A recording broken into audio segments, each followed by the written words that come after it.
ప్రియమైన సహోదర సహోదరులందరికీ హృదయపూర్వకమైన వందనాలు.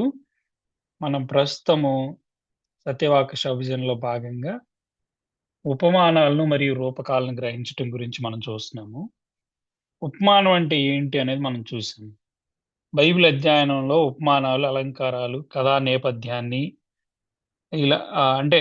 వాటికి సంబంధించినటువంటి విషయాలని ప్రత్యేకంగా మనం గుర్తించి అర్థం చేసుకోవాలని మనం చూసాము. సో, ఉపమానం అంటే ఏంటి? పోలిక మీద ఆధారపడిన విస్తృతమైన కథారూప అలంకార భాష అనము. సాధారణంగా సారూప్యత లేదా రూపకం అనేది ఒక పదము లేదా ఒక చిన్న వాక్యంతో పోలికను మనం చూస్తాం. కానీ ఒక కథ మొత్తం చెప్పి, ఆ కథలో ఉన్నటువంటి ఆహ్, ఒక ప్రాముఖ్యమైనటువంటి ఆధ్యాత్మిక సూత్రం గురించి మాట్లాడితే అది ఉపమానం అన్నమాట. అంటే ఉపమానం అనేది జీవితానికి దగ్గరగా ఉండే కథ. అది ఒక ఆధ్యాత్మిక సత్యాన్ని వివరించటానికి లేదా వెలుగులోకి తేవడానికి చెప్పబడతది. సో, ఉపమానాల్లో ఉన్నటువంటి కథలన్నీ నిజంగా జరిగాయా అనంటే, ఇవి నిజ జీవితానికి దగ్గరగా ఉంటాయి. కానీ అందులో ఉన్న ప్రతి విషయం కూడా వివరణగా మనం చూస్తున్నప్పుడు చారిత్రకంగా జరిగింది కూడా అని చెప్పడానికి వీల్లేదనమాట. అలా అవసరం లేదు. తర్వాత ఉపమానాలనేవి కల్పిత కథల్లాగా అసహజంగా ఉండవు. వినేవారికి తెలిసిన జీవిత అనుభవాల నుండి తీసుకోబడతాయి. సో, అది మనం చూసాము. సో, ఉపమానం అంటే ఏంటి? అనే దాని గురించి, దాని యొక్క అర్థాన్ని గురించి మనం చూసాం. పారా బెలిన్ అంటే పక్కనే ఉంచి, ఒక కథ ద్వారా ఒక ప్రత్యేకమైనటువంటి ఆధ్యాత్మిక సత్యాన్ని వెల్లడించటానికి. అంటే సత్యం ఒక పక్క, ఒక కథ ఒక పక్క. ఈ రెండిటిని పక్క నుంచి అర్థమయ్యేలా ఆ సత్యాన్ని గురించి ఒక విస్తృతమైనటువంటి, ప్రత్యేకమైన రీతిలో ఒక బోధని వెల్లడి చేయడం అన్నమాట. సో, అది మనం చూస్తా ఉన్నాం. సో, ఉపమానాన్ని తప్పుగా అర్థం చేసుకునే ప్రమాదాలున్నాయి. ఉపమానంలో ప్రతి చిన్న విషయాన్ని ఆహ్, వ వాటికి సంబంధించిన వాటికి వేరు వేరు ఆధ్యాత్మిక అర్థాలు ఇవ్వకూడదు. సాధారణంగా ఒక ఉపమాన కథ అనేది ఒక ప్రధానమైన బోధని చెప్పడానికి ఉంటదన్నమాట. హ్మ్. తప్పు విధానం గురించి మనం ఆలోచన చేస్తున్నప్పుడు, కథలో ఉన్నటువంటి ప్రతి వస్తువు, వ్యక్తి, అందులో జరుగుతున్న ప్రతి పనిని విషయంలో గూడా సంకేతార్థాలు, లేకపోతే అందులో ఉన్నటువంటి లోతైన విషయాలేంటి? అది దేనికి సంబంధించింది? దాన్ని వేరుగా ఆలోచించడం అన్నమాట. అక్కడున్న దాన్ని వేరుగా ఆలోచించు.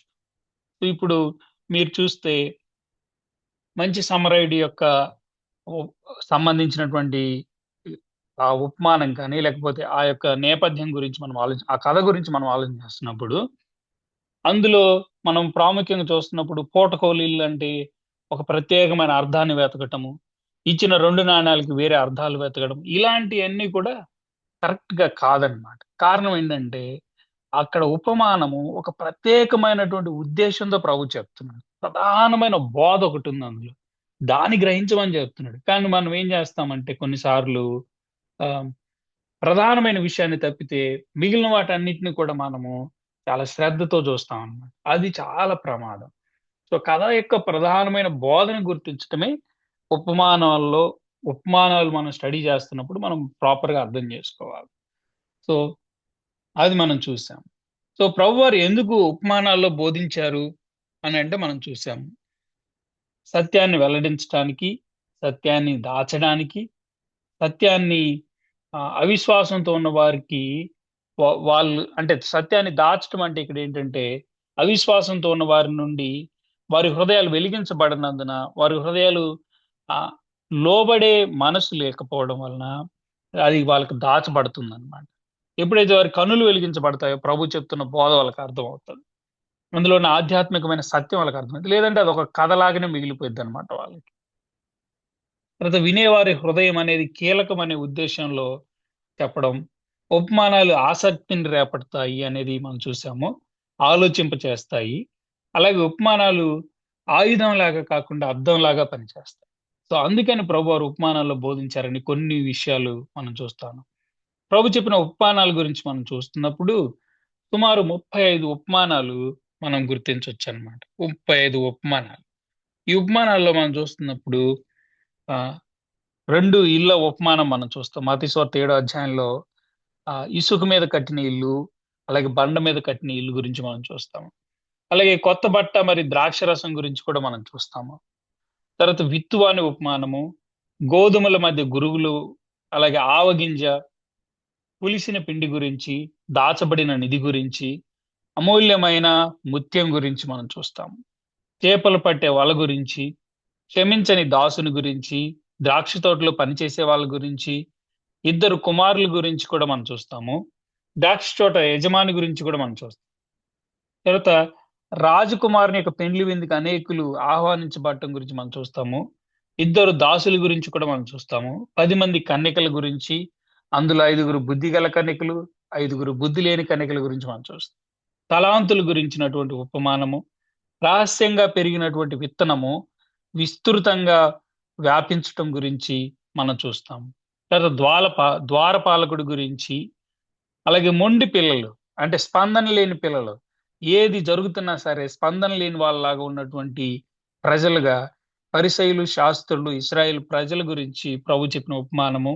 తర్వాత ఇద్దరు రుణస్థుల గురించి లేదా అప్పుదారుల గురించి ఉపమానం మనం చూస్తాం. దాని తర్వాత మంచి సమరయుడి గురించి, అలాగే అర్ధరాత్రి పూట వచ్చేటువంటి స్నేహితుడు వచ్చి తలుపు తడితే ఆ స్నేహితుడి గురించినటువంటి ఉపమానము. అలాగే మూర్ఖుడైనటువంటి ధనవంతుని గురించి, ఫలించిన అంజూరపు చెట్టు గురించి, గొప్ప విందు దానికి సంబంధించినటువంటి ఉపమానము మనము లూకా సువార్త 14 అధ్యాయం 15-24 వచనాలు మనం చూస్తాం. తర్వాత పూర్తి కాని గోపురం, అలాగే యుద్ధానికి వెళ్ళిన రాజు గురించి మత్తయి సువార్త 18వ అధ్యాయం 12-14 వచనాలు, లూకా సువార్త 15 అధ్యాయంలో కూడా మనం చూస్తాం. తప్పిపోయిన గొర్రె గురించి, తప్పిపోయినటువంటి గొర్రె గొర్రె అలాగే పోగొట్టుకున్నటువంటి నాణెం గురించి, తప్పిపోయిన కుమారుడు గురించి మనం చూస్తాం. అదే లూకా సువార్త 16 అంటే 15 అధ్యాయాలు అవి చూసిన తర్వాత 16 అధ్యాయంలో మనం ఇంకోటి చూస్తాం. తెలివైన గృహ నిర్వాహకుడి గురించి, దాసునికి రావాల్సిన ప్రతిఫలం గురించి, అన్యాయపు ఆహ్, న్యాయాధిపతి గురించి, అలాగే పరిసయ్యులు మరియు అక్కడ ఉన్నటువంటి సుంకరి యొక్క నీతి గురించి కూడా మనం చూస్తాము. తర్వాత 10 మీనాలు లేదా నాణేల గురించి కూడా మనం చూస్తామన్నమాట. సో, ఇవి కొన్ని ప్రాముఖ్యమైనటువంటి ఉపమానాలు. 35 ఉపమానాలు మనం ఇక్కడ లిస్ట్ ఔట్ చేస్తున్నాం. మరి మిగిలినటువంటి యోహాను సువార్తలో ఉన్నటువంటి ద్రాక్షవల్లి గురించి ఏమంటారు అనంటే, అక్కడ ఒక ప్రత్యేకమైనటువంటి అలంకార సంబంధమైనటువంటి బోధలోనికి మనం చూడబోతున్నాం. కానీ ఉపమానాలన్నీ కూడా ప్రాముఖ్యంగా ఒక కథని, కథని చెప్పి, ఆ కథలో నుంచి ఒక ప్రాథమికమైన బోధ గురించి చెప్పడం మనం చూస్తామన్నమాట. ఇప్పుడు యోహాను సువార్త 15 అధ్యాయంలో ఉన్నటువంటి ద్రాక్షవల్లి, తీగలు ఇదంతా కూడా అలంకారికంగా మనం చూస్తాం. అలంకార సంబంధమైనటువంటిది. కానీ ఉపమానాలనేవి మనం చూస్తున్నప్పుడు ఒక పూర్తి స్టోరీ ఉంటది. ఆ స్టోరీలో నుంచి ఒక ప్రత్యేకమైనటువంటి బోధ లేదా ప్రధానమైన సత్యం ఉంటదన్నమాట. అది గుర్తుపెట్టుకోండి. సో, ప్రభువు చెప్పిన ఉపమానాల ప్రత్యేక లక్షణాలు ఏంటండి అనంటే, ప్రభు చెప్పినటువంటి ఉపమానాలు ఆకర్షణీయంగా ఉండటానికి ప్రధానమైన కారణం ఏంటంటే అండి, అవి ప్రజల సాధారణ జీవితానికి దగ్గరగా ఉంటాయి. ఆయన బోధలో ప్రజలు ప్రతిరోజు చూసే విషయాలు, పనులు, సంబంధాలు, సామాజిక సందర్భాలు, వ్యవసాయ దృశ్యాలు, కుటుంబ నేపథ్యాలు, జీవిత అంశాలే కనిపిస్తాయన్నమాట. అందువల్ల వినేవాళ్ళు వెంటనే ఓరి ఇదేదో మనకు తెలిసిన విషయమేనే, మనకు సంబంధించిన విషయమేనే అని చెప్పి ఇన్వాల్వ్ అయ్యేవాళ్ళు.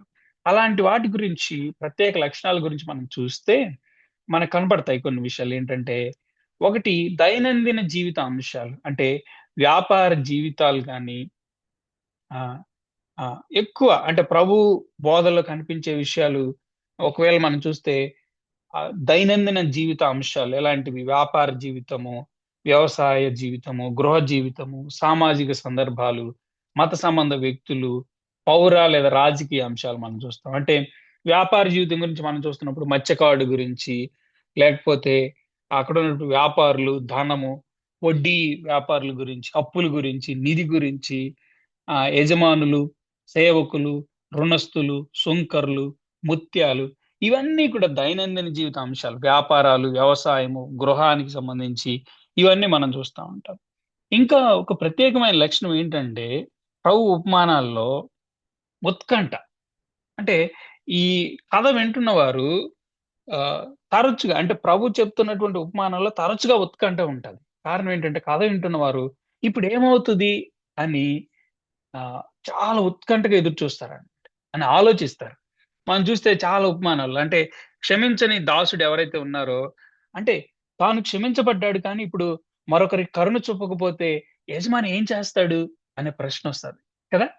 లేకపోతే ఆహ్, ఎవరికైతే కౌలుకిచ్చాడో పొలాన్ని ఆ చెడ్డ వ్యక్తికి సంబంధించి ఈ కౌలుదారు దగ్గరికి యజమానుడు తన సేవకుల్ని, తన కుమారుని పంపిస్తే, ఆ కౌలుదారులు ఏం జేస్తారు? లేకపోతే వాళ్ళకేమవుతుంది?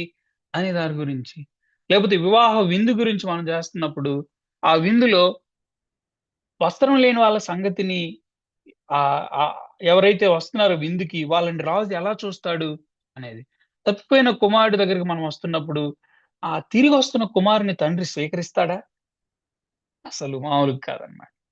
సో, ఇవన్నీ కూడా ఇంకా మంచి సమరయుడి గురించి మనం ఆలోచన చేస్తే ఆహ్, మరి యాజకులు, లేవీయులు సహాయం చేయలేదు కదా! మూడో వ్యక్తి ఏం చేస్తాడు? అనేటువంటి ఉత్కంఠ. సో, ఇది ప్రాముఖ్యంగా మనం చూస్తున్నప్పుడు ప్రభువారి యొక్క బోధలో ఎప్పుడు కూడా ఒక ఉత్కంఠ కనబడతా ఉంటది. ఆయన ఉపమానాలు. అందుకనే ఆయన ఉపమానాలకి ప్రజలు తొందరగా కనెక్ట్ అవ్వడం మనం చూస్తాం. సో, ప్రభువు ఉపమానాల ప్రత్యేక లక్షణాలు ఇంకా మనం చూస్తున్నప్పుడు స్పష్టమైన వ్యత్యాసాలుంటాయి. అంటే ప్రభు యొక్క బోధలో, ఉపమానాల్లో బలమైనటువంటి వ్యత్యాసాలు కాంట్రాస్ట్ కనబడతాయన్నమాట. వ్యతిరేక ధోరణులు. ఈ వ్యత్యాసాలు ఏం చేస్తాయంటే బోధని మరింత స్పష్టంగా చేస్తాయి. అంటే నలుపు, తెలుపు అన్నట్టు. ఇది నలుపైతే ఇది తెలుపు. అట్లాగా ఒక ప్రత్యేకమైనటువంటి వ్యత్యాసాలు కనబడతా ఉంటాయి. అంటే ఒకవైపు బండ మీద కట్టిన ఇల్లు, మరొక మీద ఇసుక మీద కట్టిన ఇల్లు. ఒకవైపేమో మంచి నేలలో పడిన విత్తనము, మరొక వైపేమో చెడ్డ నేల అంటే పాడైనటువంటి రాతి నేలలో పడిన విత్తనము. ఒకవైపేమో గోధుమలు విత్తిన రైతు, మరొక వైపేమో గురుగులు విత్తినటువంటి శత్రువు. ఒక పక్కేమో చిన్న ఆవగింజ, మరొక వైపు పెద్ద చెట్టు. ఒక పక్క మంచి చేపలు, ఇంకొక పక్క చెడ్డ చేపలు. అంటే చూడండి ఈ వ్యత్యాసాలు ప్రభు యొక్క ఉపమానాల్లో ప్రత్యేకంగా మనకు కనబడుతుంటాయి. అంటే బుద్ధిగల కన్యకలు, బుద్ధి లేని కన్యకలు, నమ్మకమైన దాసుడు, దుష్టుడైన దాసుడు. అంటే యాజకుడు, లేవీయుడు దాటిపోవడం, కానీ సమరయుడు కరుణ చూపించటం. తప్పిపోయిన కుమారుడు తిరిగి రావటము, కానీ ఇంట్లో ఉన్నటువంటి పెద్ద కుమారుడు అసంతృప్తి చెందటము. ఇదంతా గూడా కాంట్రాస్ట్ కనబడతా ఉంటాయి. ప్రభు యొక్క ఉపమానాల లక్షణాల్లో మనం చూస్తా ఉన్నాం. తర్వాత ఈ ఉపమానాలన్నీ కూడా చాలా ఉపమానాల్లో 3 ప్రధాన పాత్రలు లేదా 3 గుంపులుంటాయండి. ఇది ఎందుకు ఇలా జేస్తుంటారనంటే, ఇది కథను సులభంగా గుర్తించుకునేలా చేస్తది. ఎట్లాగా మీరు చూడండి, క్షమించని దాసుడి గురించి మనం చూస్తున్నప్పుడు 3 పాత్రలు. రాజు, క్షమించబడిన దాసుడు, క్షమించబడని దాసుడు. అయిపోయింది. తర్వాత ద్రాక్ష తోట పనివారి గురించి మనం ఆలోచన చేసామనుకోండి. యజమానుడు, ఉదయం వచ్చిన వాళ్ళు, చివరి గంటలో పనికొచ్చిన వాళ్ళు. 3 కేటగరీస్. తర్వాత ఇద్దరు కుమారుల గురించి మనం చూస్తున్నప్పుడు తండ్రి, మొదటి కుమారుడు, రెండవ కుమారుడు. సో, తర్వాత అంటే 10 మంది కన్యకల గురించి కూడా మనం చూస్తున్నప్పుడు వరుడు, బుద్ధిగల కన్యకలు, బుద్ధి లేని కన్యకలు. తర్వాత మంచి సమరయుడి గురించి మనం చూస్తున్నప్పుడు గాయపడిన యూదుడు, గాయపడినటువంటి వ్యక్తి, సహాయం చేయని మత నాయకులు, సమరయుడు. చూడండి. సో, తప్పిపోయిన కుమారుడు దగ్గరకొచ్చామనుకోండి. తండ్రి, తప్పిపోయిన కుమారుడు, పెద్ద కుమారుడు. తర్వాత అన్యాయపు సిరి లేకపోతే అన్యాయపు అధిపతి గురించి మనం చూసామనుకోండి. అతని గురించి మనం చూస్తున్నప్పుడు, ఆ న్యాయాధిపతి గురించి, న్యాయాధిపతి, విధవరాలు, ఆమె యొక్క ప్రత్యర్థి. ఇట్లాగా మనం చూస్తున్నప్పుడు సులభంగా గుర్తించటానికి ప్రభు యొక్క ఉపమానాల్లో ఈ లక్షణాలను మనం చూస్తా ఉంటాం. ఇంకొంచెం ముందుకెళ్తే కథలో సంఘర్షణ ఉంటదండి. ప్రభు చెప్పేటువంటి ఉపమానాల్లో సంఘర్షణ కనపడతది. ప్రభు యొక్క ఉపమానాల్లో సంఘర్షణలు చాలా ఎక్కువ కనిపిస్తాయన్నమాట. అంటే ఈ సంఘర్షణల ద్వారా కథలో ప్రధానమైన బోధ ఏదైతే ఉందో అది బలంగా బయటపడతది. మీరు చూస్తే ఒక గంట పని చేసిన వారు, అలాగే రోజు మొత్తం పని చేసిన వారు. హ్మ్. అసలెంత సంఘర్షణ? ఏం జరుగుతదిప్పుడు? అనేది. తర్వాత బుద్ధిగల కన్యకలు, బుద్ధి లేని కన్యకల గురించి. లేకపోతే అర్ధరాత్రి సహాయం కోసం వచ్చినటువంటి ఆ స్నేహితుడు, అలాగే నిద్రలో ఉన్నటువంటి స్నేహితుడు. విధవరాలు, అలాగే ఆహ్, అన్యాయవంతుడైనటువంటి న్యాయాధిపతి. అన్యాయం చేసేటటువంటి ఆ న్యాయాధిపతి. తప్పిపోయిన కుమారుడు తండ్రి, తిరిగి వచ్చిన కుమారుడు పెద్ద కుమారుడు. ఇట్లాగా అంటే ఈ సంఘర్షణ వల్ల ఏం జరుగుద్దంటే వినేవాళ్ళు ఒక తీర్పు ఇవ్వటానికి రెడీ అయిపోతారండి. తీర్పు ఇవ్వటానికి రెడీ అయిపోతారండి. తర్వాత ఇంకా ఒక ప్రత్యేకమైన లక్షణం మీరు గమనిస్తే ప్రభు చెప్పే ఉపమానాల్లో ఊహించని మలుపులు ఉంటాయి. ఉపమానాల్లో కొన్ని విషయాలు వినేవారిని ఆశ్చర్యపరుస్తాయి. ఎట్లాగా అని అంటే మీరు చూడండి. ద్రాక్ష తోటలో పనిచేసేవారు ఒక గంట పని చేసిన వారికి కూడా మొత్తం రోజు పని చేసిన వారికి సమాన వేతనం ఇవ్వటం అది ఊహించని మలుపు కదా! తప్పిపోయిన కుమారుడు ఆ విషయం మనం చూస్తున్నప్పుడు తండ్రి పరుగెత్తి కుమారుని స్వీకరించటం. లేకపోతే మంచి సమరయుని యొక్క ఉపమానాలు మనం చూస్తున్నప్పుడు మతనాయకులు కాకుండా సమరయుడు కరుణ చూపించటం. వివాహ విందు గురించి మనం చూస్తున్నప్పుడు ఆహ్వానించబడిన వారు రాలేదు కానీ వీధుల నుండి వచ్చిన వారు విందులోకి చేర్చుకోబడ్డారు. క్షమించని దాసుడి గురించి మనం ఆలోచన చేస్తున్నప్పుడు చూడండి. పెద్ద అప్పు క్షమించబడిన వాడు చిన్న అప్పు క్షమించలేదు. అంటే తనకున్నటువంటి పెద్ద అప్పుని క్షమించడం చూసాడు, అనుభవించాడు కానీ, తనకున్నటువంటి ఒక చిన్న అప్పును మాత్రం తను క్షమించలేకపోయాడు. సో చూడండి ఇదంతా కూడా ఊహించని మలుపులు అందులో మనం చూస్తా ఉంటాం. ఇంకొక ప్రత్యేకమైన లక్షణం ఏంటంటే అండి, అతిశయోక్తి మరియు అసాధారణ పరిస్థితులు. కొన్ని ఉపమానాల్లో ప్రభు సాధారణ పరిస్థితులను ఉపయోగించాడు. అంటే ఇవి ఎందుకు ఉపయోగించబడ్డాయి? అసలు ఇలా జరగదు గదా! కానీ ఎందుకు ఉపయోగించబడ్డాయంటే ఇవి ఆ ఉపమాన సత్యం ఏదైతే ఉందో దాని యొక్క ప్రభావాన్ని పెంచడం కోసం. ఇది లిటరరీ జనర్‌లో భాగం అన్నమాట. అంటే ఇది ప్రాముఖ్యంగా మీరు గమనిస్తే ఇది సాహిత్యంలో భాగమండి. సాహిత్యంలో భాగం అన్నమాట. మీరేదో కల్పించి చెప్పడం కాదు. ఇది సాహిత్యంలో భాగం. అందుకని ఒక దాసుడు రాజుకి చాలా ఎక్కువైనటువంటి అప్పు చేయటం. రాజు దగ్గర అప్పు చేయడం. అసలు సాధారణ విషయం. సాధారణంగా అలా జరిగిద్దంటే అలా జరగదు. లేకపోతే విందుకు ఆహ్వానించబడిన వారందరూ ఒక్కసారిగా నిరాకరించడం అనేది కూడా అసాధారణమైన పరిస్థితే కదండీ! లేకపోతే ఒక గంట పని చేసిన వారు మొత్తం రోజు పని చేసిన వారితో సమానం వేతనం పొందటం అసలు కార్మిక సంఘాలు నిరసన వ్యక్తం చేసి ఇంకేమన్నా చేస్తాయా? మామూలుగా కాదనమాట. కదా! సో, ఇలాంటి అతిశయోక్తులు ఎందుకంటే కథను గుర్తించుకునేలా ఉంచటానికి. సో, ఆ ఉపమానం యొక్క సత్యాన్ని, ఆ ఉపమానాన్ని గుర్తించుకోనేటువంటి క్రమంలో ఇవి వాడటం జరిగిందన్నమాట. తర్వాత ఇంకొక లక్షణం మనం చూస్తున్నప్పుడు చివరిగా చెప్తున్న అంశం మీద బలమైన ప్రభావం చూపించటానికి అండి. అంటే కొన్ని ఉపమానాల్లో చివర్లో చెప్పబడినటువంటి అంశమే ప్రధానంగా ఉండొచ్చు. దీన్నేమంటారంటే ఎండ్ స్ట్రెస్ అంటారు. అంటే చివర్లో ఒత్తిడిగా లేకపోతే ఎక్కువ ఆహ్, ఒత్తిడి చేయబడుతున్నటువంటి లేకపోతే ఎక్కువ ప్రస్తావించబడుతున్నటువంటి విషయం అని చెప్పొచ్చు. విత్తువాని గురించి మనం చూసామనుకోండి, చివర్లో బలంగా చెప్పబడినటువంటి అంశం ఏంటి? ఫలించిన మంచి నేల గురించి మీనాల గురించి మనం మాట్లాడుతున్నప్పుడు ఆహ్, అంటే నీకిచ్చిన తలాంతులకి లెక్కేదయ్యా అనంటే, ఆ తలాంతులకి సంబంధించి, ఆ నాణేలకు సంబంధించి ఎవరైతే ఖర్చు పెట్టలేదో, పెట్టుబడి పెట్టనటువంటి ఆ వ్యక్తి మీద తీర్పు రావటం మనం చూస్తాం. మంచి సమరయుడి గురించి మనం చూస్తున్నప్పుడు, చివర్లో సమరయుడు చూపినటువంటి కరుణ గురించి చూడండి. తర్వాత గొప్ప విందుకి ఆహ్వానించబడినటువంటి వారు చూస్తే, చివరగా ఆహ్వానించబడిన వారు విందు ఆహ్వానాన్ని స్వీకరించడం మనం చూస్తా ఉంటాం. సో, ఇవి మనం చూస్తున్నప్పుడు ప్రభు యొక్క ఉపమానాలలో ప్రత్యేకంగా మనకు కనపడతా ఉంటాయన్నమాట. అంటే ఒక ప్రత్యేకంగా చివరి అంశాన్ని బలంగా దాని మీద ప్రభావం చూపించాలని. సో, మనం గుర్తుపెట్టుకోవాల్సిన విషయం ఏంటంటే, ఉపమానాలను చదివేటప్పుడు ముగింపు భాగాన్ని ప్రత్యేకంగా గమనించాలి. అది గుర్తుపెట్టుకోవాలి.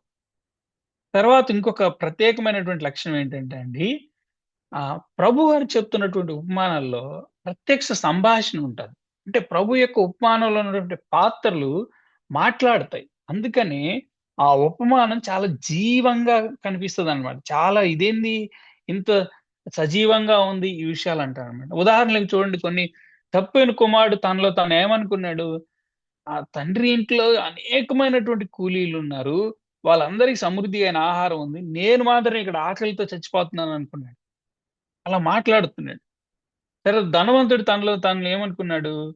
నా ప్రాణమా తినుము, త్రాగుము, సుఖించుము అని చెప్పి పంటల గురించి, అంటే ఇంక నాకున్నటువంటి పంటలు నిల్వ చేయడానికి స్థలం లేదు. నా గోదాములన్నీ కూల్చేసి పెద్దగా కట్టుకుంటాను అని మాట్లాడుతున్నాడు. తర్వాత ఆ అన్యాయవంతుడైనటువంటి అన్యాయం అన్యాయస్తుడైనటువంటి ఆ న్యాయాధిపతి తనలో తానేమనుకున్నాడు? నేను దేవునికి భయపడకపోయినా, మనుషుల్ని గౌరవించకపోయినా సరే, ఈ విధవరాలు నన్ను ఇంతగా ఆహ్, ప్ర ప్రాధేయపడుతుంది కాబట్టి ఆమెకి న్యాయం చేస్తానని. అంటే స్వయంగా అంటే స్వీయ సంభాషణ అనేది పాత్రల అంతరంగం కూడా తెలియబడతదన్నమాట. సో, ప్రభువారి యొక్క ఉపమానంలో ప్రత్యేక సంభాషణలు చాలా ప్రత్యేక లక్షణాలుగా కనబడతా ఉంటాయి. తర్వాత చివరిగా ఒకటేంటంటే, ప్రభువారి యొక్క ఉపమానాల్లో ఆహ్, ఆలోచింపజేసే ప్రశ్నలుంటాయండి. ప్రభు ఉపమానాల్లో రిటారికల్ క్వెషన్స్ కూడా ఉంటాయి. ఈ వినేవారిని లోపల స్పందించేటట్లు చేస్తాయి. అంటే ఒక కాపరికి 100 గొర్రెలు ఉంటే, ఒకటి తప్పిపోతే అతడు 99 గొర్రెలను విడిచి, ఆ ఒక్క గొర్రెని ఎందుకు వెతికాడు? వెతకడా? అని ప్రభువారు ప్రశ్న అడిగారు. తర్వాత లూకాసు వార్త 15 అధ్యాయం 8 వచనం మనం చూస్తున్నాం. ఒక స్త్రీకి 10 నాణేలుండి ఒకటి పోతే దీపం వెలిగించి ఇంటంతా ఊడ్చి ఎందుకు వెతికింది? వెతకదా? అన్నట్లు మాట్లాడుతారు. ఇంకా అంటే మ మనుష్య కుమారుడు ఏదించినప్పుడు భూమి మీద విశ్వాసం కనుగొంటాడా? కేవలం ఇవి ప్రశ్నలు కాదండి. ఇవి హృదయాన్ని పరీక్షించేటువంటి ప్రశ్నలు. హృదయాన్ని పరీక్షకి తీసుకొచ్చేటువంటి విషయాలన్నమాట. సో, చివరి విషయం ఏంటంటే, ప్రభువారి యొక్క ఉపమానంలో ప్రత్యేక లక్షణం ఏంటంటే, వినేవారితోనే తీర్పు చెప్పించడం. కొన్ని సందర్భాల్లో ప్రభువారు చెప్పినటువంటి ఉపమానము లేదా కథ వినేవారినే ప్రశ్నించాడు. ఇప్పుడు ఒక దాసుడు అప్పు విస్తారంగా ఉంది. ఆ దాసుని యొక్క అప్పుని క్షమించాడు. ఇంకొక దాసుడి యొక్క అప్పు తక్కువుంది. ఆ దాసుడిని గూడా క్షమించాడు. ఇప్పుడు ఆ ఇద్దరి దాసుల్లో ఎవరిని ఎక్కువ ప్రేమించాడు యజమానుడు అని అడుగుతాడు ప్రభువా. మంచి సమరయుడి గురించి మాట్లాడతా, ఎవడు పొరుగువాడు? దొంగల చేతిలో పడిన మనుషునికి వీరిలో ఎవడు పొరుగువాడయ్యాడు అని అడుగుతాడు. ప్రభు ఎందుకలా అడుగుతున్నారంటే, ఈ ఈ యొక్క ఉపమానం వింటున్న వాళ్ళు స్పందించి సమాధానం చెప్పాలి. తీర్పు తీర్చాలని. ఆ తీర్పు తీర్చిన తర్వాత ఆ స్థానం నాదే అని ఆ వ్యక్తి గ్రహించాలని. సో, ఇట్లాగనమాట. సో, ఇవి ప్రభువు చెప్పినటువంటి ఉపమానాల యొక్క ప్రత్యేక లక్షణాలు మనం చూస్తున్నాం. కానీ గమనించండి, ప్రభువు చెప్పిన ఉపమానాల్ని మనం ఆలోచన చేస్తున్నప్పుడు వాటిలో రకాలు అంటే ఇన్ని ఉపమానాలున్నాయి కదా! వీటిలో కొన్ని ఒక 3 రకాలు నేను ఎక్స్‌ప్లిసిట్‌గా ఎక్స్‌ప్లెయిన్ చేసి మిగిలినవి మీకు హోంవర్క్ కింద ఇస్తాను చూడండి. సో, విత్తనం ఉపమానాలు. ఎట్లా అంటే ఈ ఉపమానాలు విత్తనం, నేల, పెరుగుదల, కోత ఇలాంటి విషయాల చుట్టే తిరుగుతాయి. మీరు చూస్తే మత్తయి సువార్త 13 అధ్యాయం 3-8 వచనాల్లో విత్తువాని ఉపమానం గురించి చూస్తున్నప్పుడు దేవుని వాక్యాన్ని మనుషులు భిన్నంగా అంగీకరిస్తారు. లేదా మనుషుల యొక్క స్పందన దేవుని వాక్యం పట్ల భిన్నంగా ఉంటుందని చెప్పాడు. మత్తయి సువార్త 13 అధ్యాయం 24-30 వచనాల్లో ఉన్నటువంటి ఉపమానము నిజమైన మరియు నకిలీ విశ్వాసులు ప్రభు రాకడ వరకు కూడా కలిసుంటారు అనేది చెప్తున్నాడు. సో, ఇట్లాగా విత్తువాని ఉపమానాలు అంటే విత్తనము, నేల, పెరుగుదల, కోత ఇలాంటి వాటి గురించి మనం చూస్తాం. తర్వాత ప్రకృతి ఆధారిత ఉపమానాలు. ఎలాంటివివి? ఈ ఉపమానాలు ప్రకృతి, వ్యవసాయం, జంతువులు, ముత్యాలు, చేపలు, ద్రాక్ష తోటలు వంటి వాటిని ఉపయోగిస్తాయన్నమాట. సో, కొన్ని ఉదాహరణలు మనం చూస్తున్నప్పుడు ప్రకృతి ఆధారితమైనవి. బండ మీద కట్టిన ఇల్లు, ఇసుక మీద కట్టిన ఇల్లు. పాత బట్ట, కొత్త ద్రాక్ష రసం మరియు పాత తిత్తులు, దాచబడిన నిధి, విలువైన ముత్యం ఇట్లాగా ఇవన్నీ మనం చూస్తా ఉంటాం. తర్వాత ఇంకొక రకమైనటువంటి ఉపమానాలేంటంటే, దాసుల ఉపమానాలు. ఇందులో చాలా ఉపమానాల్లో యజమాని మరియు దాసులు సంబంధం కలిగి కనిపిస్తా ఉంటది. ఇవి బాధ్యత, నమ్మకత్వం, లెక్క అప్పగించటం, ప్రతిఫలం, శిక్ష వంటి విషయాలను బోధిస్తాయన్నమాట. అంటే కొన్ని రకాలు మనం చూస్తున్నప్పుడు యజమాని వెళ్లి తిరిగి వచ్చే ఉపమానాలు కొన్నుంటాయి. దాసుడు వెళ్లి తిరిగి లెక్క చెప్పేవి కొన్నుంటాయి. సో, ఇట్లాగా ప్రభువు చెప్పిన ఉపమానాలను మనం గనక కేటగరైజ్ జేస్తే ఇలా కనబడతా ఉంటాయి అన్నమాట. విత్తన ఉపమానాలు, ప్రకృతి ఆధారిత ఉపమానాలు, దాసుల ఉపమానాలు ఇట్లాగా. అయితే ఇంకా కొన్ని ఉన్నాయి. అవి నేను మెయిన్ ఊరికే ఎక్స్‌ప్లెయిన్ చేస్తాను. దాని తర్వాత మీరు స్టడీ చేయాలనేది నా ఉద్దేశ్యం. సో, మీరు గమనిస్తే, మీరు ప్రాపర్‌గా గమనిస్తేనండి, ఇంకొక రకమైనటువంటి ఉపమానాల్లో తండ్రి సంబంధిత ఉపమానాలు. ఇందులో ఏంటి? ఇందులో ఏముంటాయి మెయిన్‌గా అంటే ఆహ్, తండ్రి లేదా కుమారుని భావం ప్రధానంగా కనపడతది. అందుకని మనం చూస్తున్నప్పుడు ఇద్దరు కుమారుల గురించి మత్తయి సువార్త 21 అధ్యాయం. అలాగే అంటే ఇద్దరు కుమారులు, ఒకడు నేను వెళ్తాను అని చెప్పి వెళ్ళడు. ఇంకొకతను నేను వెళ్ళనని చెప్పి వెళ్తాడన్నమాట. అంటే మాటల కంటే విధేయత ముఖ్యం అనే సూత్రాన్ని, ప్రధానమైన బోధని ప్రభు ఇక్కడ వాడుతున్నాడు. తర్వాత కౌలుదారుల గురించి.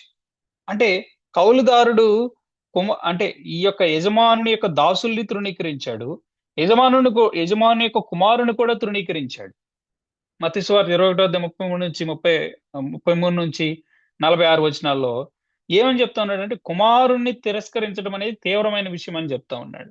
తర్వాత వివాహ విందు గురించి గాని, తర్వాత తప్పిపోయిన కుమారుడి గురించి కానీ, ఇవన్నీ కూడా తండ్రి సంబంధిత ఉపమానాలు.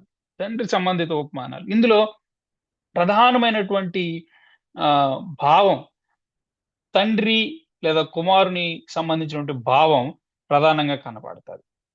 సో, దాని తర్వాత మనం చూస్తే రాజు సంబంధిత ఉపమానాలు కనపడతాయి. రాజుకు సంబంధించినటువంటి ఉపమానాలు. అంటే ఈ ఉపమానాలు రాజు, రాజ్యం, అధికారం, తీర్పు, బాధ్యతల మీద దృష్టి పెడతాయి. ఎలాగంటివి? క్షమించని దాసుడు, తర్వాత వివాహ విందు, యుద్ధానికి వెళ్ళే రాజు, తర్వాత మీనాల గురించి.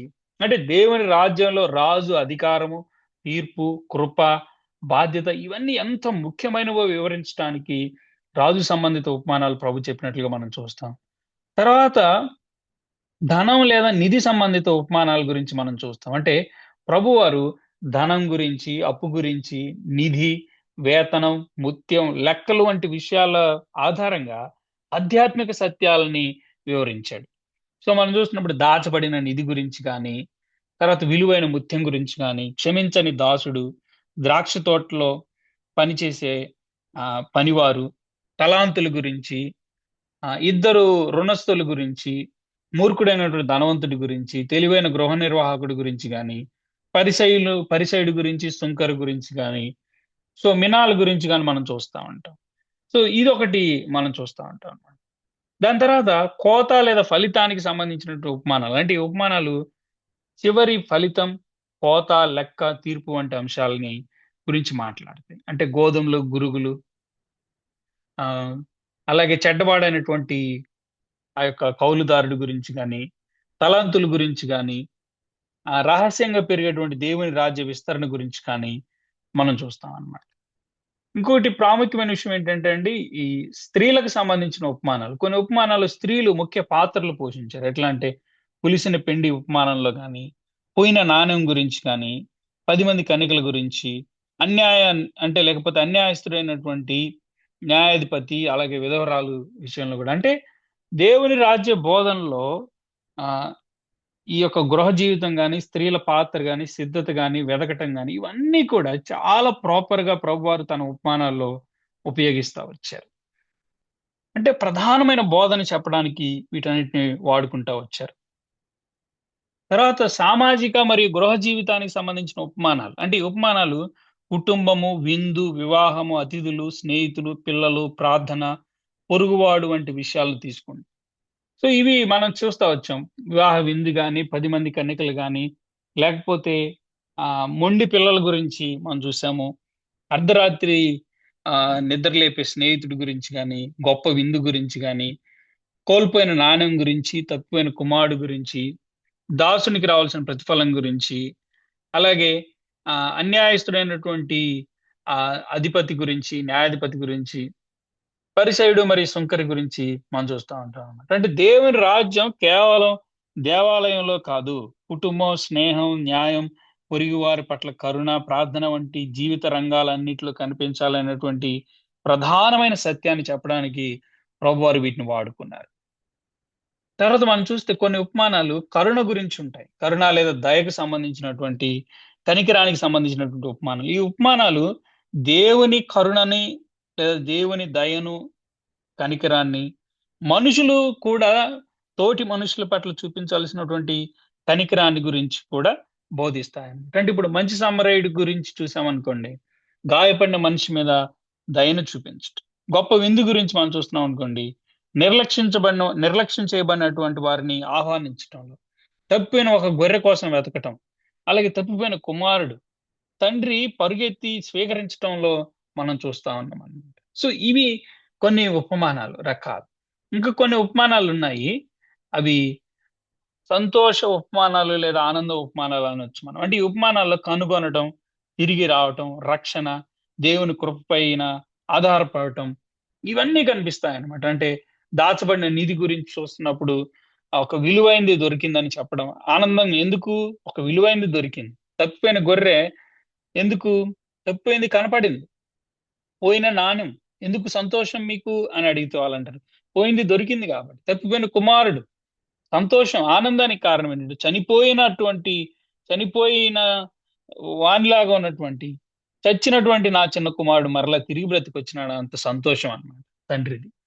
సో మరికొన్ని ఉపమానాలు ఇంకా రకాలు మనం చూస్తున్నప్పుడు విందు ఉపమానాలు కానీ, సో విందు ఉపమానాలు దేవుని రాజ్య ఆహ్వానం, సిద్ధత, స్పందన, తిరస్కారం గురించి మనం చూస్తాం అన్నమాట. అంటే ఒక ఉపమానం తీసుకొని ఎవరు ఏమి తిరస్కరించారో దాని ఫలితం ఏంటంటే, క్షమించబడినటువంటి ఆ దాసుడు వేరే అతన్ని క్షమించలేదు. సో ఈ క్షమించనిటువంటి దాసుని గురించి చూస్తున్నప్పుడు ఏమి తిరస్కరించాడు? క్షమించడానికి తిరస్కరణ చూపించాడు. ఫలితం ఏమైంది? అతడు చివరికి బందీశాలకి, లేకపోతే అతను చివరికి ఆ చాలా తీవ్రమైన తీర్పు ఎదుర్కొన్నాడు. తర్వాత చూడండి, తర్వాత అంటే ఈ యొక్క కౌలుదారుల గురించి మనం చూస్తున్నప్పుడు, వివాహ విందు గురించి మనం చూసాం అనుకోండి, ఆహ్వానితులు రావడానికి నిరాకరించారు. దాని ఫలితం ఏమైంది? తీర్పు పొందారు. సో మూర్ఖుడైనటువంటి బుద్ధి లేని ధనవంతుడి గురించి మనం ఆలోచన చేస్తున్నప్పుడు, అతను ఏం తిరస్కరించాడు? దేవుణ్ణి గౌరవించడంలో తిరస్కరించాడు. తన సమృద్ధికి కారణమైనటువంటి దేవుణ్ణి గొప్ప చేయడంలో తిరస్కరించాడు. చివరికి ఏమైంది కారణం? దాని ఫలితం ఏమైంది? ప్రాణం పోయింది. సో ఫలించిన అంజూరపు చెట్టు గురించి కూడా మనం చూస్తా ఉంటాం అన్నమాట. సో అంటే ఈ విందు ఉపమానాలు అయిపోయాయి. ఈ విందు ఉపమానాలు వీటన్నిటి గురించి మనం చూసాము. ఈ తిరస్కార ఉపమానాల్లో భాగంగానే నేను ఇప్పుడు దాకా చెప్పిన ఉదాహరణలు అన్నమాట. కొన్ని ఉపమానాలు మనిషి తిరస్కరించినప్పుడు దేవుని తీర్పు ఎలా వస్తుందో చూపిస్తాయి. ఇవన్నీ కూడా అంటే క్షమించని దాసుడు గాని, దుష్ట కౌలుదారులు గాని, తర్వాత మూర్ఖుడైనటువంటి ధనవంతుడు గాని, వీళ్ళందరూ కూడా, ఇవన్నీ కూడా ప్రభు చెప్పిన ఉపమానాల్లో రకాలన్నమాట. సో మనం చూస్తా ఉన్నప్పుడు దేవుని రాజ్యము అలాగే ఉపమానాలు ఆ ఎలా సంధి చేయబడ్డాయి అనేది కూడా మనం చూస్తాం ఇందులో. అంటే ప్రభువారు ఎలాంటి ఉపమానాలు చెప్పారంటే, ప్రభు చెప్పినటువంటి 35 ఉపమానాలను పరిశీలిస్తే అవన్నీ ఒకే రకమైనవి కావండి.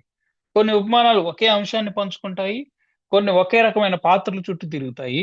కొన్ని ఆనందం, కరుణ, తిరస్కారం, తీర్పు, ప్రతిఫలం వంటి భావాలపై దృష్టి పెడతాయి. అయితే ఒక ముఖ్యమైన విషయం గుర్తుంచుకోవాలి ఏంటంటే, ప్రభు చెప్పిన ప్రతి ఉపమానం ఏదో విధంగా దేవుని రాజ్యం, ప్రభు యొక్క రాజరికం లేదా ఆయన అనుచరులమైనటువంటి మనందరి జీవన విధానంతో సంబంధం కలిగి ఉంటాయి. అదే మనం చూస్తాం. సో మనం చూస్తున్నప్పుడు ఇవన్నీ కూడా అంటే ఇవన్నీ కూడా మనం చూస్తున్నప్పుడు మత్తయి సువార్త 13లో మనం చూస్తున్నప్పుడు రాజ్య ఉపమానాలు. మొదటి ఒకవేళ కేటగరైజ్ చేస్తే మనం విభాగం గురించి మనం చూస్తే రాజ్యం పెరగటం గురించి ఏమేమి ఉపమానాలు ఉన్నాయి? ఓకే. ఈ మత్తయి సువార్త 13లో ఉన్నటువంటి రాజ్య ఉపమానాలు మనం చూస్తున్నాం. విత్తువాడు, తర్వాత గోధుమలు మరియు గురుగులు, ఆవగింజ, పులిసిన పిండి, దాచబడిన నిధి, ముత్యం, వాళ్ళ గురించి మనం చూస్తాం. వాటి అర్థాలు కూడా మనం చూస్తాం. అంటే విత్తువాడు గురించి మనం చూస్తున్నప్పుడు మంచి నేలలో పడిన విత్తనం గురించి మాట్లాడుతున్నప్పుడు చివర్లో అంటే ఎక్కువ మంది తిరస్కరించారు. కొందరు మాత్రమే ఫలిస్తారన్నమాట. సో గోధుమలు, గురుగుల గురించి మాట్లాడుతున్నాడు. అంటే ప్రభు యొక్క రాకడ వరకు నిజమైనటువంటి మరియు నకిలీ విశ్వాసులు కలిసి ఉంటారనేది. తర్వాత ఆవగింజ గురించి మాట్లాడుతున్నప్పుడు దేవుని రాజ్యం చిన్న ఆరంభం నుండి వేగంగా విస్తరిస్తదనేది. పులిసిన పిండి గురించి ఆ అంటే దేవునికి చెందినట్లు చెప్పుకునేవారి సంఖ్యలో పెరగటం గురించి మాట్లాడతాడు. దాచబడిన నిధి గురించి, క్రీస్తు దేవుని ప్రత్యేక స్వాస్థ్యమైన ఇశ్రాయేలును విమోచించడానికి వచ్చాడనే దాని గురించి మాట్లాడతాడు. ముత్యం గురించి మాట్లాడుతున్నప్పుడు, ప్రభువారు సంఘం కోసం తన ప్రాణాన్ని ఇచ్చినటువంటి సత్యం గురించి మాట్లాడుతున్నాడు. వల గురించి మాట్లాడుతున్నప్పుడు, క్రీస్తు ప్రభువారు తిరిగొచ్చినప్పుడు దుష్టులు నీతిమంతుల నుండి వేరు చేయబడతారనేటువంటి సత్యం గురించి మాట్లాడుతున్నాడు.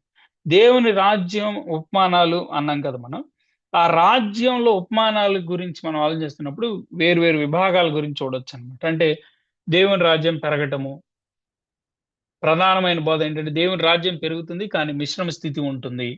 యేసు ప్రభువారి రాజ్య భావన, పరిసయ్యుల భావన గురించి అంటే యేసు ప్రభువారు చెప్తున్న దేవుని రాజ్యం, పరిసయ్యుల యొక్క ఉద్దేశాలు, అలాగే దేవుని రాజ్యంలో కృప మరియు పాపులకి సంబంధించినటువంటి విషయాలు, ఆ రాజ్యంలో ఉన్నటువంటి లక్షణాలు, రాజును మరియు రాజ్యాన్ని తిరస్కరించటము, తీర్పు మరియు ప్రతిఫలము, రాజు రాకకు సిద్ధత, ఇవన్నీ కూడా మనం చూస్తామన్నమాట.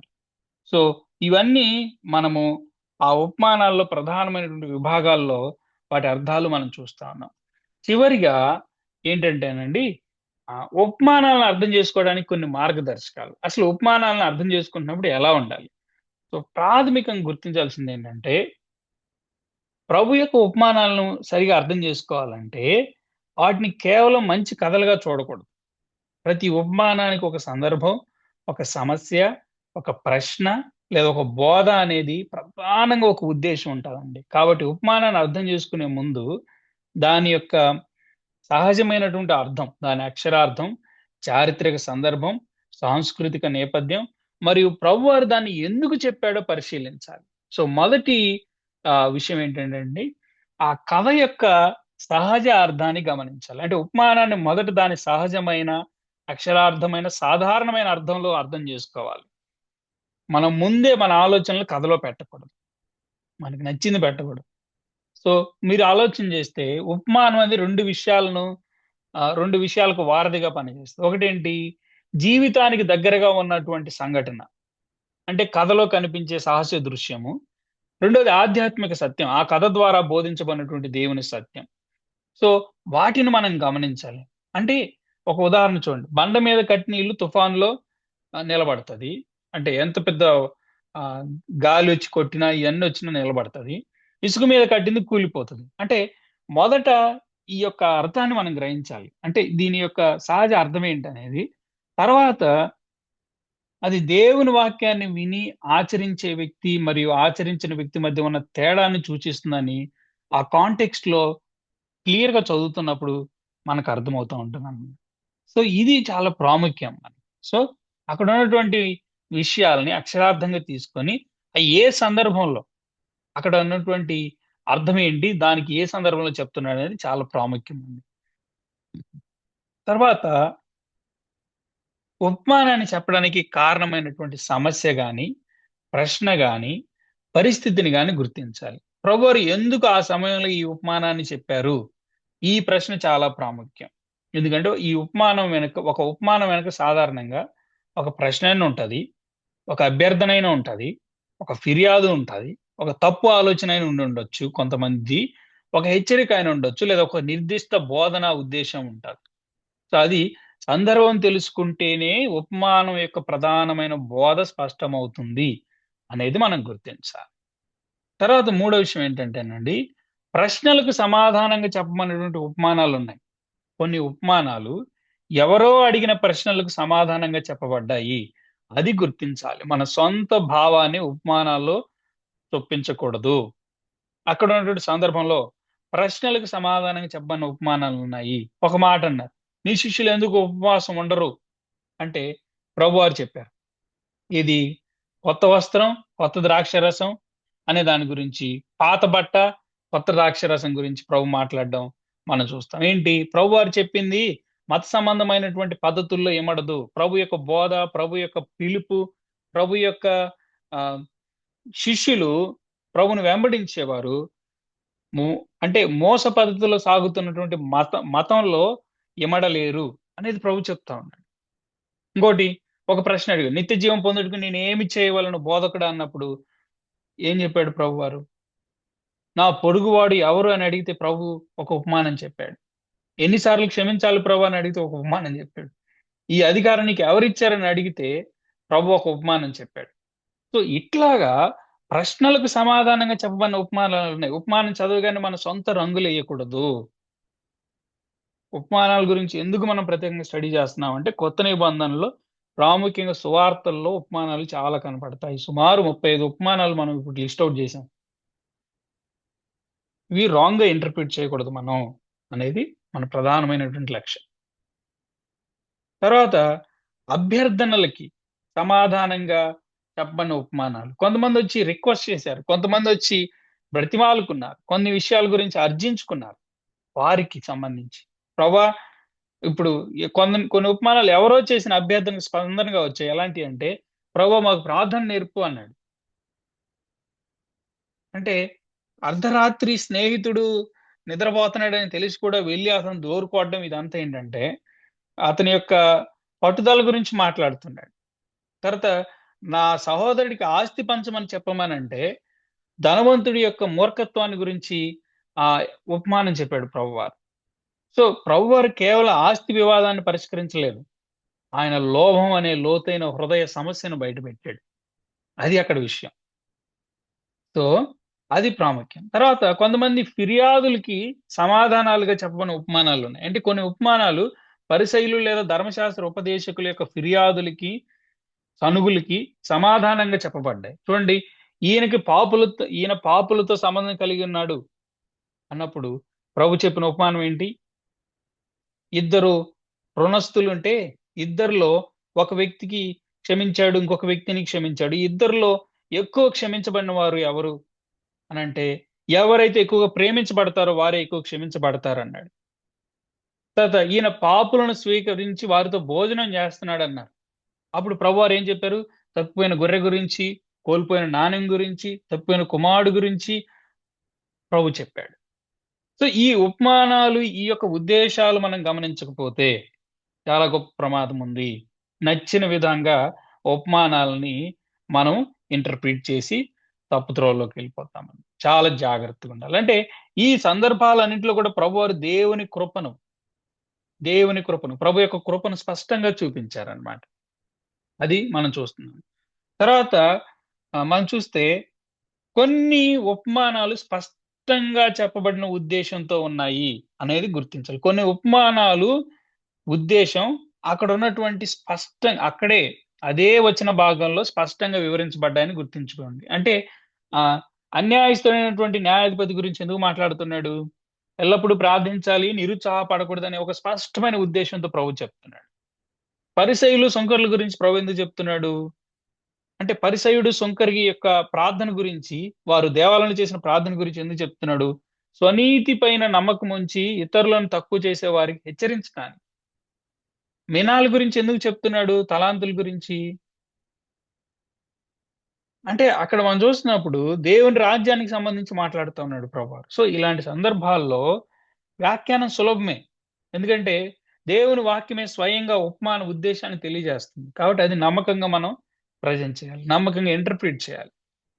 తర్వాత మీరు చూస్తే ఇశ్రాయేలు ప్రజలు యేసు ప్రభువారిని మెస్సియాగా తిరస్కరించిన నేపథ్యంలో కొన్ని ఉపమానాలు చెప్పారు. మత్తయి సువార్త 12 అధ్యాయంలో పరిసయ్యులు ప్రభువారి అద్భుతాలను దయ్యపు అంటే ఆ చూస్తున్నప్పుడు ఆయన్ని ఏ రకంగా వాళ్ళు పోల్చారో మనం చూస్తున్నాం. ఆయనకి ఒక దయ్యంతో పోల్చడం మనం చూస్తా ఉన్నాం. సో ఆయన్ని ఏ విధంగా ఆయన మీద చాలా దారుణమైన ఆరోపణలు చేస్తున్నారు. సో ఇది ప్రభువారు వారి పట్ల, అంటే వారి నుంచి ఎదుర్కొన్న తిరస్కారము, అలాగే వారి విషయంలో ఉన్నటువంటి తీర్పు గురించి ప్రభు చెప్పడానికి. దాని తర్వాత ఏం చెప్పాడు ప్రభువారు? మత్తయి సువార్త 13లో యేసు ప్రభువారు దేవుని రాజ్యానికి సంబంధించిన 7 ఉపమానాలు చెప్పాడు. ఈ ఉపమానాలు చూపించే విషయం ఏంటంటే, దేవుని రాజ్య సందేశం అందరూ స్వీకరించరు. నిజమైన వారు మరియు నకిలీ విశ్వాసులు కలిసి ఉంటారు. దేవుని రాజ్యం చిన్నగా ప్రారంభమై విస్తరిస్తది. అలాగే దేవుని రాజ్యము గురించి మాట్లాడుతా తీర్పు అనేది ఉంది అని చెప్తాడు. అంటే ప్రభు యొక్క రాజరికాన్ని తిరస్కరించడం అనేది తీవ్రమైన పరిణామాలను కలిగిస్తుంది, ఎదుర్కోవాల్సి ఉంటుంది అనేది కూడా చెప్పాడు. సో అందువల్ల మత్తయి సువార్త 13 అధ్యాయంలో ఉన్నటువంటి ఉపమానాలు ఇశ్రాయేలీయులు ప్రభుని తిరస్కరించినటువంటి సందర్భంలో నుంచి మనం చూస్తున్నప్పుడు చాలా మీనింగ్ఫుల్ గా, చాలా నమ్మకంగా ఇంటర్ప్రిట్ చేయొచ్చు. మనకు నచ్చినట్టు చేసుకుంటే మాత్రం చాలా ప్రమాదం ఉంటది. తర్వాత బోధ లేదా హెచ్చరిక తర్వాత చెప్పనటువంటి ఉపమానాలు. కొన్నిసార్లు ప్రభువు ముందుగా ఒక బోధను లేదా ఒక హెచ్చరికను చెప్పి, ఆ తర్వాత దాన్ని వివరించడానికి ఉపమానం వాడాడు. అందుకనే మీరు చూస్తే జాగ్రత్తగా ఉండండి, మెలకువగా ఉండండి, సమయం తెలీదు అని, అంటే ఈ ఈ యొక్క రాకడ గురించినటువంటి విషయము, లేకపోతే మనుష్య కుమారుని గురించి మాట్లాడుతూ ఏం మాట్లాడతాడక్కడ? ఒక ఉపమానం చెప్తాడు. వెంటనే ఏమని, ఒక ద్వారపాలకుడు ఉన్నాడు. ఈ యొక్క ఈ యజమానుడు ఈ యొక్క యజమానుడు ఎప్పుడొస్తాడో తెలీదు. పగలొస్తాడో, రాత్రొస్తాడో, ఎప్పుడొస్తాడో తెలీదు కాబట్టి, ప్రభు రాకడ కోసం అప్రమత్తంగా ఉండాలి అని చెప్తాడు. సో, ఇట్లాగా చాలా విషయాలు ప్రభు ఒక బోధన చెప్పి, ఆ బోధని ఇంకా బలంగా చొప్పించటానికి ఉపమానాలు చెప్పినట్లుగా మనం చూస్తామనమాట. సో, దాని తర్వాత మనం చూస్తున్నప్పుడు ఉపమానం తర్వాత చెప్పబడినటువంటి బోధన లేదా సూత్రం. సో, అంటే ఒక ఉపమానం తర్వాత ప్రభువారు ఇప్పుడేమో ఇందాకలేమో ఒక బోధ చేసి దాని తర్వాత ఉపమానం చెప్పారు. ఈ కేటగిరీలోను బోధ అంటే ఇప్పుడు ఒక ఉపమానం చెప్పి దాని తర్వాత దానికి సంబంధం ఉన్నటువంటి బోధన చెప్తారు. అంటే ప్రభువారు ముందుగా ఒక ఉపమానం చెప్పి, తర్వాత దాంట్లో ఉన్నటువంటి విషయాన్ని స్పష్టంగా చెప్పారనమాట. అంటే ఆహ్, అర్ధరాత్రి వచ్చినటువంటి స్నేహితుడి విషయంలో మనం చూస్తున్నప్పుడు, "అడుగుడి మీకు ఇవ్వబడును, వెదకుడి మీకు దొరుకునని" విషయాన్ని ప్రభు చెప్తా వచ్చారు. ద్రాక్ష తోట పనివారి గురించి గాని, మొదటివారు చివరివారు అనే విషయం గాని, తెలివైనటువంటి గృహ నిర్వాహకుడి గురించి గాని, అంటే దేవుని యొక్క ఆహ్, ఉద్దేశంలో చూస్తున్నప్పుడు ధనాన్ని నిత్య ప్రయోజనాల కోసం జ్ఞానంగా ఉపయోగించాలి అనే ఉద్దేశంలో చెప్పడం గాని. సో, ఇట్లాగా అంటే 10 మంది కన్యకల గురించి మనం ఆలోచన చేస్తున్నప్పుడు, మెలకువగా ఉండుడి, కాబట్టి మెలకువగా ఉండుడి అని చివరిలో బోధ చేయటం మనం చూస్తాం. సో, ఇక్కడ ఉపమానం యొక్క ముగింపు భాగం చాలా ముఖ్యమైనదనేది మరలా గుర్తు చేస్తా ఉన్నాను. తర్వాత ఒక పరిస్థితిని వివరించడానికి చెప్పబడినటువంటి ఉపమానాలు. అంటే కొన్ని ఉపమానాలు ఒక పరిస్థితిని చూపించడానికి చెప్పబడ్డాయి. ఏంటి? ప్రభువారి యొక్క మాటలను విని ఆచరించేవారు, ఆచరించని వారు. దానికి సంబంధించి ప్రభు చెప్పిన ఉపమానం ఏంటి? ఇల్లు. బండ మీద కట్టిన ఇల్లు, ఇసుక మీద కట్టిన ఇల్లు. ప్రధానమైన బోధ ఏంటి? విధేయతే స్థిరమైన పునాది అనేది. తర్వాత ప్రభువారి యొక్క తరం ఆయన్ని తిరస్కరించటం. ఎలాంటిది? మొండి పిల్లల్లాగా ఉన్నారు. అన్ని పిల్లన గురవి అన్ని ఊదినా సరే స్పందించినటువంటి వ్యక్తుల్లాగా మెస్సియా ఎలా ఉంటాడో, ఏమేమైతే సూచక్రియలు చేశాడో, వాళ్ళ అన్నీ చూస్తున్నా గాని స్పందించని వారిలాగా ఉన్నారు. ఏ విధంగా పిలిచినా స్పందించని తరం. తర్వాత పశ్చాత్తాపం లేకపోతే తీర్పు ఉంటదని చెప్పాడు. ఏం ఉపమానం చెప్పాడు ప్రభువారు? ఫలించిన అంజూరపు చెట్టు గురించి మాట్లాడారు. అంటే ఫలం లేని జీవితం ప్రమాదంలో ఉంది అనే విషయాన్ని ప్రభు చెప్తుంది. తర్వాత అక్కడ ఉన్నటువంటి ఉద్దేశ్యం నేరుగా చెప్పనటువంటి ఉపమానాలు మనం చూస్తా ఉన్నాం. అంటే కొన్ని ఉపమానాల ఉద్దేశ్యం నేరుగా చెప్పబడదు ఇక్కడ. కానీ సందర్భం ద్వారా అర్థం చేసుకోవాలి. అంటే తలాంతులకు సంబంధించినటువంటి ఉపమానం. అంటే ఈ ఉపమానంలో ముందు గాని, తర్వాత గాని టెక్స్ట్ ఏమి ఎక్స్‌ప్లెయిన్ చేయదు. కానీ అక్కడున్న సందర్భం చూస్తే ప్రభువారు తిరిగి రాకముందు ఆయన అనుచరులు నమ్మకంగా ఆయన్ని సేవించాలని ఉపమానం బోధిస్తుందన్నమాట. సో, ఇట్లాగా ఉపమానాన్ని అర్థం చేసుకోవడానికి కొన్ని మార్గదర్శకాలు మనం చూస్తున్నాము. ఫైనల్‌గా ఉపమానాన్ని వ్యాఖ్యానించేటప్పుడు ఒకటి, కథను సహజ అర్థంలో చదవాలి. 2, చారిత్ర సాంస్కృతిక నేపథ్యాన్ని గమనించాలి. ఎవరు ప్రశ్నించారు? ఎవరు ఫిర్యాదు చేశారనే సందర్భాన్ని చూడాలి. ఉపమానం ముందు లేదా తర్వాత ఉన్న వచనాలను పరిశీలించాలి. స్పష్టంగా చెప్పబడిన ఉద్దేశ్యం దాన్ని ప్రధానంగా తీసుకోవాలి. తర్వాత కథలోని ప్రధాన పోలికను గుర్తించాలి. ప్రతి చిన్న విషయానికి అర్థం వెతకకుండా ప్రధాన బోధను గుర్తించాలి. ఆ బోధన దేవుని రాజ్యం, ప్రభువు, అలాగే ప్రభు యొక్క శిష్యులు, ప్రభు కృప, రాబోయే తీర్పుతో ఎలా సంబంధం ఉందో చూడాలని. సో, ఇది ప్రధానమైనటువంటి విషయం. సో, మిగిలిన విషయాలు ఆహ్, ఉపమానానికి, అలంకారానికి మధ్యలో ఉన్నటువంటి తేడా ఏంటి? అనే దాని గురించి తర్వాత క్లాస్‌లో మనం మాట్లాడదాం. ప్రభు ఈ తలంపులు తన మహిమ కొరకు దీవించును గాక. Thank you.